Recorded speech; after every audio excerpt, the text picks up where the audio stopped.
Yo, what is going on, everybody? Welcome back to Blitz Sports Media. I'm Ryan Lakeland. I'm here with my co-host Brady Penn. We got a special guest in here today. Anthony, how are we doing? Man, I'm doing fantastic, man. Down here in New Orleans, man. New Orleans is a complete vibe within itself. But, having a Super Bowl here makes it even that much more of a vibe. 100%. We're excited to have you on today. Obviously, we've been down here since Sunday, been able to interview a lot of great players. Having you on today. Tomorrow's episode, we'll have Dietrich Wise on there for Radio Row, which would be awesome as well. Looking forward to all the content we're bringing you guys. And this is a really exciting interview. Coach here, coach for the Giants, currently still coaching. Has some college and professional experience as well. We're going to dive into his past, what he's currently doing, all that good stuff for you guys on the show today. Brady, why don't you fire off our first question for Coach here? Yeah, Coach. So you've been obviously involved in a lot of different levels of the game. You're a college football player in the past. You played in the XFL, coached in the NFL, coached in the XFL. Can you talk a little bit about the similarities and differences specifically between the NFL and the new version of the XFL? Well, I think the difference is is the guys in the NFL, they're more polished, they're more professional in the sense of they know what the game is like. The game is faster in the NFL as opposed to the XFL. Not saying that the XFL it lacks quality because it's really good football. The XFL gives guys an opportunity to continue to play, fulfill a dream, and hopefully get to the NFL or get back to the NFL. 100%, 100%. In my situation here, I was actually offered an independent ball contract. I just graduated from Northern Illinois, and I'm still considering independent ball opportunities. It almost reminds me of that on the baseball side of things, trying to work your way up, understanding kind of a professional experience. And I think, honestly, there's a lot of benefit to the XFL and, honestly, the NFL, helping the XFL become this league. It almost becomes a pipeline for the NFL where more players we see work through that and find their way on NFL rosters. Yeah, I definitely think like the more you play, the more exposure you get, the more opportunities you have to get to the highest level, and that's regardless of what it is. That's the NBA G League. That's Triple A, Double A baseball. So NFL, they need a farm system, and this is what this can become for them: is that farm system where guys can come in and play right away. Denver Broncos, they took a guy from Birmingham, the Birmingham Stallions, who made a bunch of plays for him, Mr. Tillman, DeAndre Tillman, who's there on the Denver Broncos roster, who played just about all season for him. 100%. I got a question for you here. You obviously have coaching experience with Bruce Arians. Kind of what was it like coaching with him, and what impact did he have on your coaching career? Well, Bruce was awesome. First of all, he gave me an opportunity to get into the NFL as a coach. I was coaching at UAB at the time, my alma mater, which Bruce is very familiar with the program. So I knew Bruce and I knew Bruce. Bruce knew of me, that type of deal. So when the opportunity came up, I jumped at it because he's been a phenomenal coach. I played with his son, Jake, at UAB.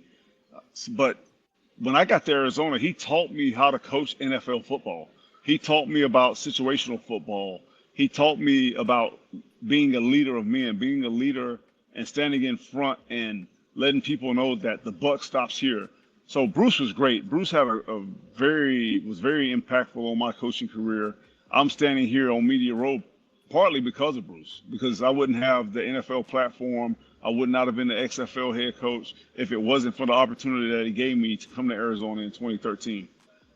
Absolutely. Coach, I got to ask you, so I played a little bit of D3 ball. I played DB, so I'm partial to DBs, but you've been all over the place. You've been a linebackers coach, a defensive backs coach, a special teams coach at the NFL level, all of these things. What is your favorite group to coach and why?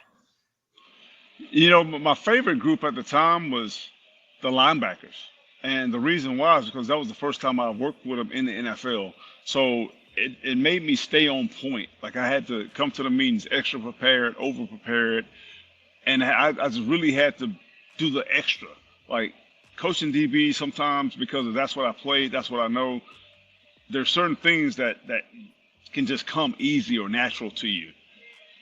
That wasn't the case at linebacker. Linebacker, you had to really work. I had to really work, had to really watch the film, had to really study so I could come to the meeting extra prepared because the guys that have played linebacker, they're going to ask questions that I might not have the answer to. So I wanted to have those answers before they got to the meeting. 100%. Actually, me and Ryan were just talking earlier today. We've interviewed a couple of linebackers from the two teams this week, Leo Chenal, Zach Bond, and we talked about they've been the most personable. They've been the best interviews and the best people to ask questions to, because I was saying the linebackers, I think you can make a great argument that they're the smartest people on the field. They're the smartest players on the field when they're out there. And just talk a little bit about that with the position and just kind of the intellect that comes with being over the middle of the field. Well, I think you hit on a point where these guys, they have to communicate. They have to communicate the calls, strong right, strong left to set the defense, and everybody gets the call off them. But there's a saying in football is, if you want to be good, you want to build it through the middle. Who plays in the middle? The linebackers. The linebackers control the secondary communication, and they control the front to the front communication. So I think that's very important in that aspect, in that space of knowing these guys can communicate. They're the quarterbacks of the defense. 100%, 100%. Now, explain more of your role kind of with the Birmingham Stallions right now. Kind of what exactly is the day-to-day operations like as the defensive assistant, and kind of what have you been really kind of working on as the keys for the players this year, and then obviously some keys on your end as a coach? Well, I'm not going back to the Stallions this year. And that was my choice. Yeah, that was my choice. I'm not going back. I came in last year because John Chavis, defensive coordinator, he got sick. So I was in Dallas. The league is based in Dallas right now. All the teams are there. So I just happened to be there at practice a day when he was sick. Skip called me over and was like, hey, we got an open slot. The league is still paying me at that particular point in time. So, I was like, why not? Why not come in and try to help out? Birmingham is where I'm from. Growing up, the Birmingham Stallions in the original version of the USFL was my favorite team. So why not come in? I came in week 10, the playoff game and the championship game, and for 3 weeks, it was the best 3 weeks of my life. You know what I mean? Yes, sir. Yeah, I definitely hear that, Coach. So I dropped the shocker on you guys. I was going to say we got the scoop right here. That we got an Anthony bomb on stream. Hey, live stream. There we go. So, Coach, we've talked about your background. We've talked a little bit about just kind of what you've done across the game. Let's get into a little bit of what's going on Super Bowl Sunday. I want to hear what you think some of the key matchups are to look out for on Sunday between the Eagles and the Chiefs. Well, I really think if the Eagles can contain Chris Jones, that gives them the best opportunity to win. But on the flip side of it is, can the Chiefs contain Jalen Carter? So I think both of these defensive linemen, they'll have big games, I think. So I think the game comes down to who can make the play or who has the ball last. But I do see these guys, Chris Jones, Jalen Carter, having an impact on the game to maybe win it for their team. Yeah, one of the interesting parts about that, the Chiefs made that offensive line switch. They moved Tooney to left tackle, Caliendo at guard. Do you think, obviously with your experience as a coach, do you think the Eagles are sitting there and thinking about scheming up matchups to get Carter over Caliendo more often to have a more of a better matchup compared to going against Trey Smith, who's one of the best guards in the league? Well, I think that's always the game. It's always trying to find the weakest link and exploit the weakest link. Like you'll look at Kalafkas, like he'll play and they'll move him around, do different things. So the same thing goes with Jalen Carter. They'll move him around, try to put their best player on the weakest player and see can they isolate it and turn it into a one-on-one matchup. Yeah, and one of the interesting things when you watch back on the tape of the team that the game the Eagles and the Chiefs played 2 years ago in the Super Bowl, the Chiefs secondary was just bullied. Like Devonta Smith, A.J. Brown had some big games. Now Trent McDuffie and Jalen Watson are 2 years older. They're much better players than they were in that Super Bowl game. What is it with the matchup between these elite Eagles receivers and the Chiefs corners who have been ascending over their careers now for 3 seasons? Yeah, I mean, when you start talking about the Chiefs, I mean, there's really the both defenses. They're 1 and 2 in the league in total defense. So this is going to be a defensive game, I think. I do think they can do some things on the outside to take away AJ and Devontae. But what do you do with Saquon? So it's pick your poison, if you will. So, it's either, like I think they've got to do a really good job of playing situational football and playing on first down. Maybe we load the box, try to stop Saquon from running, and then on third down, do some things to take away Jalen and A.J. Brown on the outside. And not to mention Dallas Goedert. I think the Eagles are really stacked offensively. They have a unbelievable offensive production. Saquon goes out, you got Gainwell. You got AJ, you got Devontae, you got Dallas Goedert. I mean, they're really stacked at every position. And they got an elite offensive line. Yeah, correct, without question. So, Coach, everybody knows the Mahomes of the world, AJ Brown, all these big name players. I want to hear one guy from each team that you think is a big X factor that no one's really talking about this week.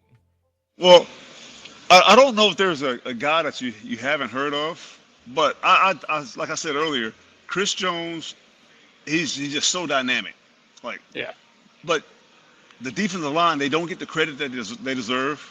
And Steve Spagnuolo is going to do a great job. I really think the people that you're not talking about that will do a good job, Steve Spagnuolo and Vic Fangio. Yeah. Yep. 100%. 100%. I mean, those are both two defensive geniuses. As a Patriots fan, I've seen Spags firsthand crush our dreams in the Super Bowl before. So I know exactly the blitzes that he can dial up and the havoc that he can create with his defensive front. But, Coach, I think we should finish this off by going around the horn. I want to start with you. What's your pick? What do you think is going to happen on Sunday? Who's winning? Like, I'm kind of torn. Like, I think it's going to be a really good game. I think it's going to be a low-scoring game. We won't get the 35-38 game we got 2 years ago. I think it's going to be 24-20, somewhere in there. And whoever has the ball last is probably the team that's going to win it. I think the game's going to be slow. It's going to ramp up in the fourth quarter. But for me, I'm pulling for number 26. I was with him for 5 years in New York, and he's just a phenomenal person. The football talent aside, he is just a phenomenal person. I've got so much love and respect for that guy, how he works, how he comes in the building every day. I would love to see his hard work pay off with a ring. So are you saying that you think we're going to get Saquon Barkley Super Bowl MVP on Sunday? Well, let me say this. I hope he gets the MVP. So you know what that means. And then I hope he gets the league MVP here in a couple of days. Yeah, this was tomorrow night. Yeah. This was an interesting thing. Like, we had McCaffrey's season last year, and we're like, man, the quarterbacks weren't really over the top with their stats and stuff like that. That was the year I feel like a running back should have got it. And now Saquon has the year he has, and then the other quarterbacks have the year, unfortunately. I mean, it's going to be tough. I wish we gave McCaffrey the award last year. He deserved it, right.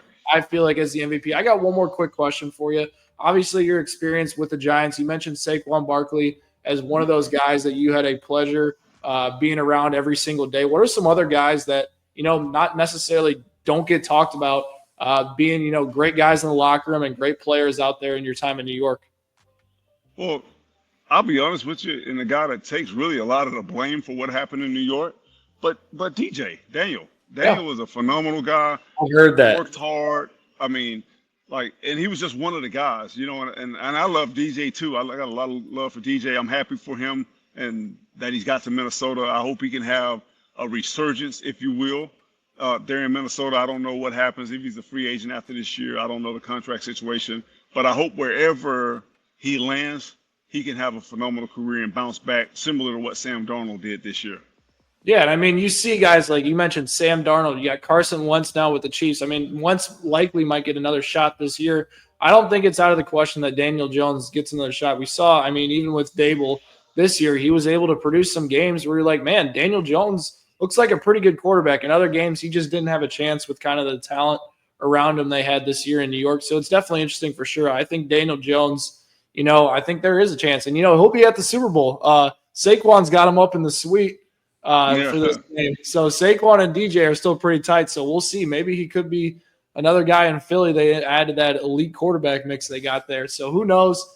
We really appreciate you taking the time to come on the stream, Coach. And we'll stay in touch. Hopefully we can get you on the pod again. We really enjoyed having you on tonight. And hopefully Saquon gets it done for you. I hope so. Not for me, just for him. Really, be honest with you. I'm not, because I'm not going to lose sleep either way. Who wins, who loses, I'm not going to lose sleep either way. But I do, like probably most of the country. I'm a Saquon Barkley fan. We saw how things played out there, but like he's a phenomenal person. Minus the football talent, he is just a phenomenal person. So I got a lot of love and respect for him, how he goes about his business. So I'm pulling for 26. I'm not pulling for a team. I'm pulling for 26. As long as 26 gets it done. But, hey, we really appreciate you coming on, Coach. And for those of you guys watching on YouTube, make sure you guys hit that subscribe button for more Blitz Sports Media content. We'll catch you guys next time. Sounds good. Thank you for having me. Yes, Thank sir. you, Coach.